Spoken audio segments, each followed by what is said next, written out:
Hey, my name is Jesse. This is just another podcast where I talk with different individuals about different things in life. In podcast 5, I spoke with Christian Stuart Devito. He's a friend of mine who is an actor that lives in Los Angeles. In this podcast, the following topics were covered: living in Los Angeles, the changes he'd like to see in the world, using CBD, LSD, and psilocybin to treat Tourette's syndrome, the harms of social media, the illusions of reality, the potential pitfalls of conviction, and the temporary nature of success. In this podcast, due to poor Wi-Fi connections, the audio got a bit glitchy. I also cut out a bit of content because I didn't want to waste too much of people's time with my confused rants. We got the stripes Thank going you. on. Yep, I like your shirts too. We both got the stripes. Guess kind of a stripe evening going on. You know what I'm Yeah. saying? We are the striped ones. You're in LA now, right? Side of LA, San Outside of LA. Fernando Valley. So I'm like, 10, 15 minutes. Okay, I'm pretty so much a part of LA. you took the leap of faith to go to LA to pursue acting. Is that correct? Or is it comedy or both? You could say acting, yeah. Although if it comedy does happen, it'd probably be accidental. Okay, so you're pursuing acting, but you're open to doing acting that involves comedy. Is that like the more precise way of saying it? Yeah, Okay, and how is it living in LA? How is that experience going for you? I couldn't ask for anything better, to be honest. Awesome. I'm extremely, Oh, sorry.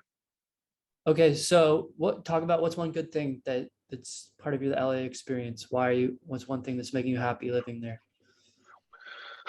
Well, you're constantly surrounded by like-minded people that are curious, compassionate, eccentric, creative, um, I guess revolutionary too, people that are daring, people that are spiritual, people that aren't just in general, people that aren't afraid to be themselves, you know? Okay, let's go back to the words daring and revolutionary. What kind of revolutionary kind of things would you want to see happen in your lifetime? Like what kind of changes do you want to see, whether I think primarily in culture? One thing, I guess, for starters, is make abortion legal in all states. Okay. We could start with the women, let them have their own, let them do what they want with their own bodies. That's just the first thing. But other things more precisely is um, just people being more comfortable with having culture um, being a part of their lives. So we still live in a very religious world, and I'm not saying that that's a bad thing, Yeah. but I hope to see culture become more in place in with religion, if that makes sense. Can you elaborate? Can you say more? I'm not understanding. So what would you want to see So change? when I say culture, because that's such a broad term, right? We're it's a very open-ended thing. Um, I guess I'll just I'll tell you what I think culture is, and that's a combination of things like history, psychology, linguistics, biology, literature, gender studies, anthropology, sociology. So you're talking about you want to see people that are more identified with a religious mindset to not be so close-minded and be opened up to different forms of knowledge and culture. Is that what you're kind of saying? Yeah, and we're kind of already heading towards that path. At least the West Coast is, but I want to I want to see that more across all the states, you know, So or just in the world in general. are you needing like the human species to be just more open-minded in general? Yeah. Judging too, which is something ideally we all want, but it's just, it's just kind of hard, if you know what I mean. Cool. All right. So are you still practicing acting often or every day? Is that something that you're practicing? A little bit with monologues. I try to see plays as much as I possibly can. I don't know if Uh-huh. you remember this about me. I do have Tourette syndrome. Yes. So do you want to talk about So how that and how that's affecting you or not affecting you, or how it's helping you, or the benefits, the pros, the I could talk cons? about I could talk about the things I've been taking, the supplements, Okay. And are they, which yeah. is mainly CBD. Okay. So CBD. Um, Especially with like edibles and smoking, Yeah. it's helped me out so much. And the beauty about it is that it's not psychoactive, Hmm. so I can still function with it.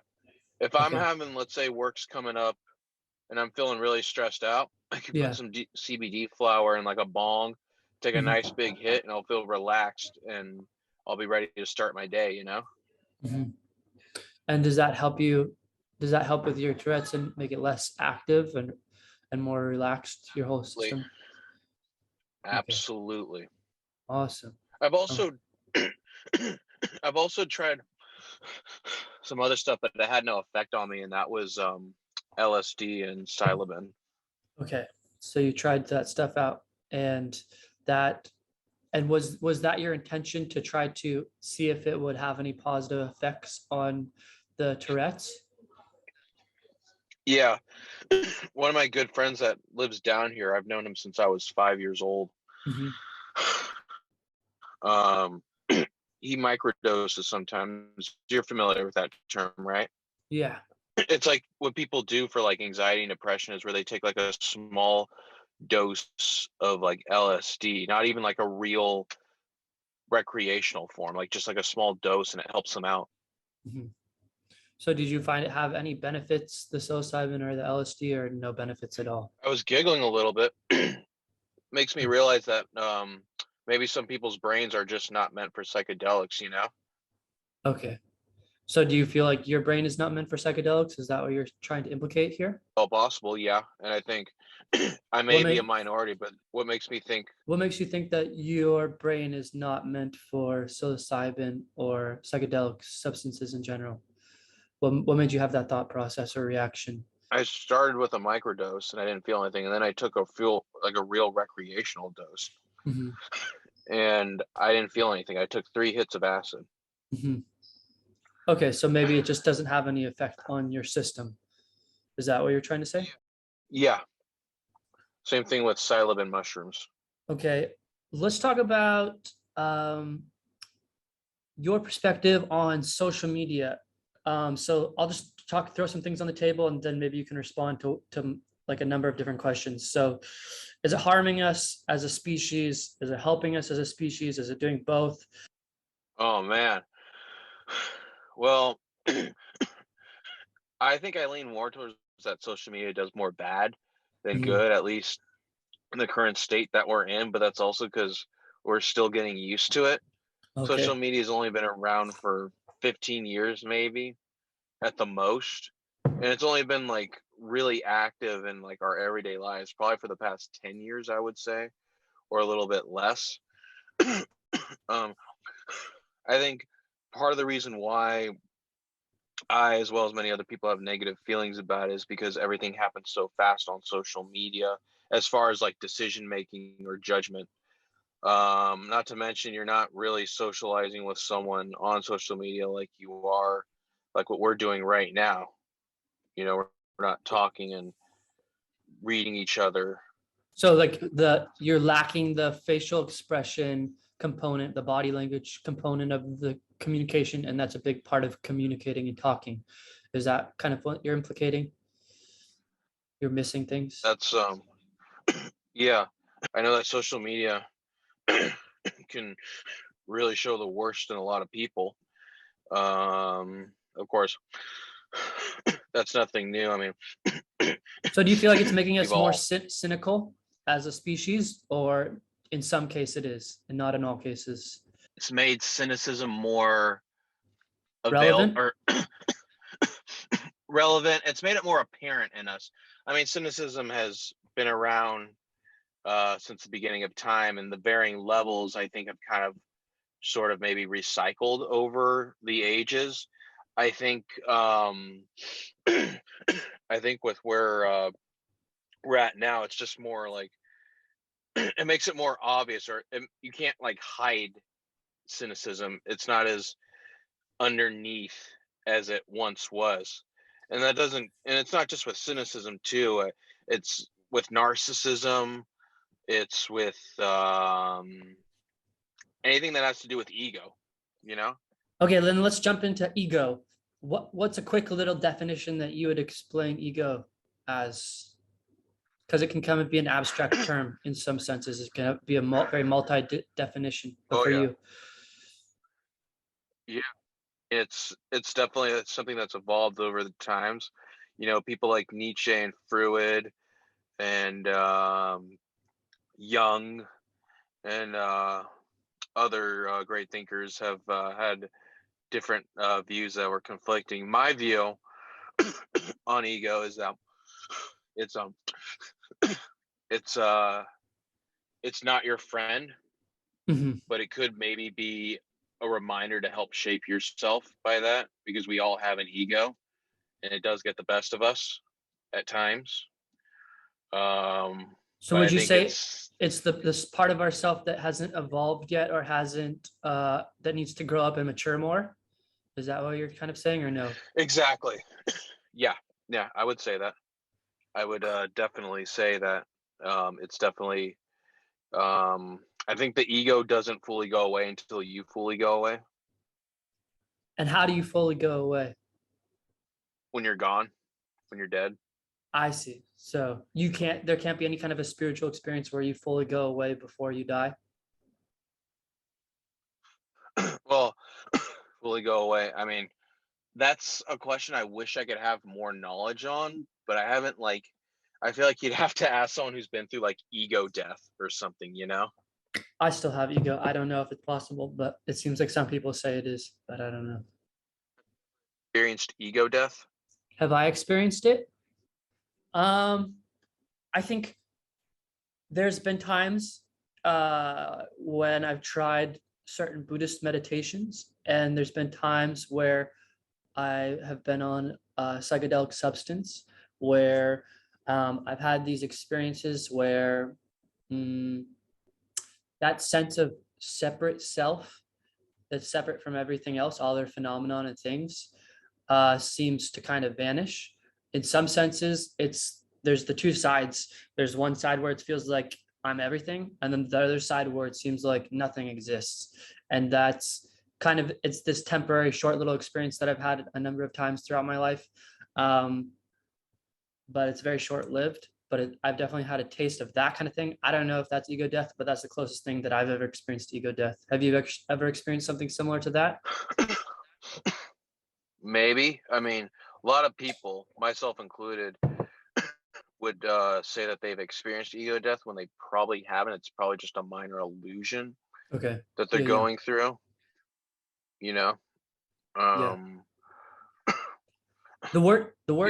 The word illusion is a very interesting phenomenon because the word illusion uh to to have conviction that one thing is an illusion and another thing is not an illusion entails that we uh the premise of and the foundation of what we believe is reality is not an illusion, right?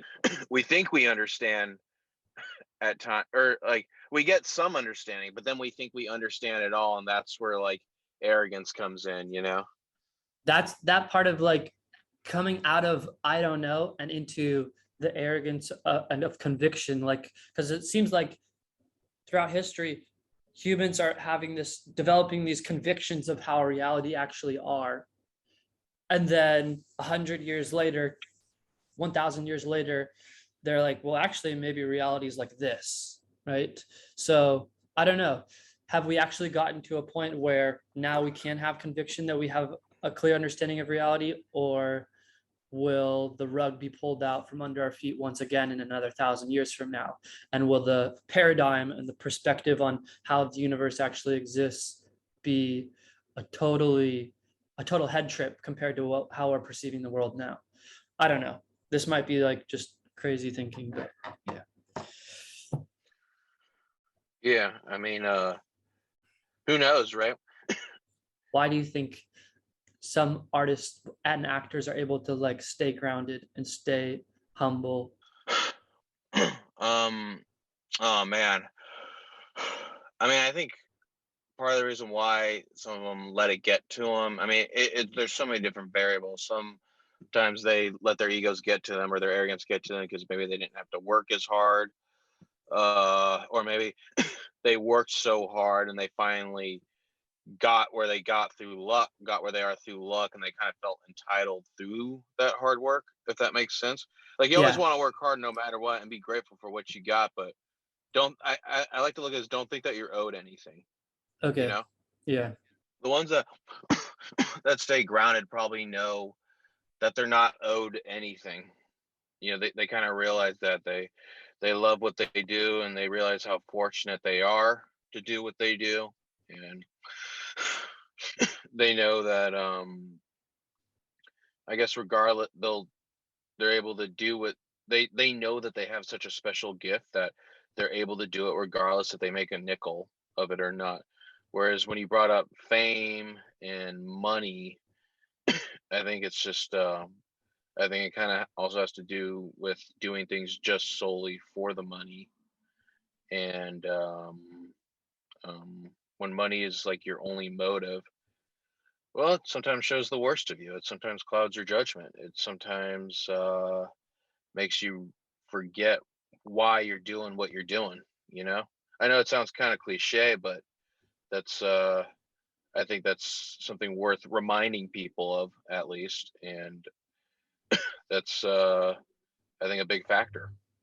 Why do you think some actors are able to, for a series of years, maybe 3 or 4 years or 10 or 15 years, able to have these awesome runs where they're super respected? They're in a number of really popular films. They're kind of in the limelight, and then all of a sudden they disappear. They don't like, they're not in, they can't even get in good films anymore. People don't seem to care about them anymore. What are your thoughts on these? On why maybe some actors have like a period of greatness, I guess is what you're saying. Yeah. Acting is, you know, like the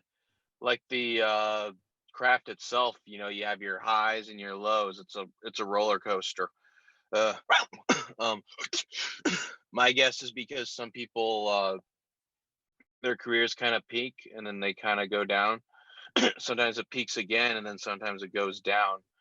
Um, it's not it's definitely not a bad thing if you're not a part of the limelight. I'm certain some actors actually enjoy that a lot, but it's just like it's kind of like the nature of you know, not only the business but just things in general. I mean, you could say that about music, maybe not just the arts, but just like even certain talk show hosts or radio hosts. Like, have you heard of there's this one Canadian host, his name's like Gian Goshemi or something like that. I I mean, have there's not a heard of point where him. he was really popular, Mhm. but now he's not so popular. Even someone like think of the writer Stephen King, right? Mhm. You know who that is, right? Yes, I do. Okay, so I know Stephen King. Really well known, respected writer, especially during the 70s and 80s, and he still is. Well, you know, he just kind of came and go. I mean, it's the same thing with the author of Lord of the Rings. He wasn't, Jared Tolkien wasn't actually, didn't get too much spotlight until after he died. You know, Yeah. that happens with a lot of people. Like, sometimes your work really shines when you're alive. Sometimes it shines when you're gone. Sometimes it shines when you're alive, and sometimes it doesn't shine when you're alive. You know, um, Reminds me of a flower, how some flowers never blossom. Some flowers blossom once, and some flowers blossom a number of times. Yeah. exactly. And you know, it's you should never let that define your success. Because you know, oh, some people do. They think, oh, I was winning Oscars, or I got these roles, or whatever. And now I don't get these roles, or whatever, and it has nothing. It seems like It's you're kind also of, touching on the uncertain part of life. Life has a lot of uncertainty to it. Like it's like there's a lot that's out of our control. yeah, there really is. There really is. Um, yeah, and I mean, I could think of quite a few actors that lost their spotlight, but then they kind of got it back. Like there's a show Cobra Kai. I don't know if you've watched it. I have not. I'm not aware of it. I'm not familiar with the name. Well, the actor that was in it, he was in the movie The Karate Kid, which you probably heard, and that was Yeah. huge back in the 80s. That blew up. The actor's name, Ralph Macchio, Uh-huh. big star in the 80s, Yeah. super big. Everyone knew who he was. But Yeah. then after that, it kind of died down. People knew his name, but they didn't really know him. Now, Cobra Kai, this Netflix series that came out a couple of years ago, he's back on there, you know? So it's Yeah. just So he had a second life. everything's uncertain. Yeah. The only advice I could give with that, if there's any advice to be given at all, is if you're making lots of money, be careful with that money, and Mhm.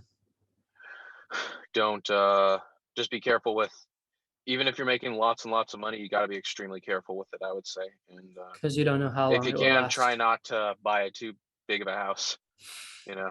Stay what is the word? Yeah, Spartan in your lifestyle. Exactly. I mean, I like to think if I ever get a career off act, if I'm fortunate enough to make a career out of it, no matter how, if I ever do make lots and lots of money off of it, I like to think that I'll still live in my, with my roommates, you know? Yeah. Hey, no one's gonna stop you but you. So it all depends. Yeah. Exactly. There's some people that do that. I remember my high school economics teacher telling us about some kind of a millionaire. I think he was a multi-millionaire and he lived in like a single one-story house with one old car and just had like a very simple kind of lifestyle.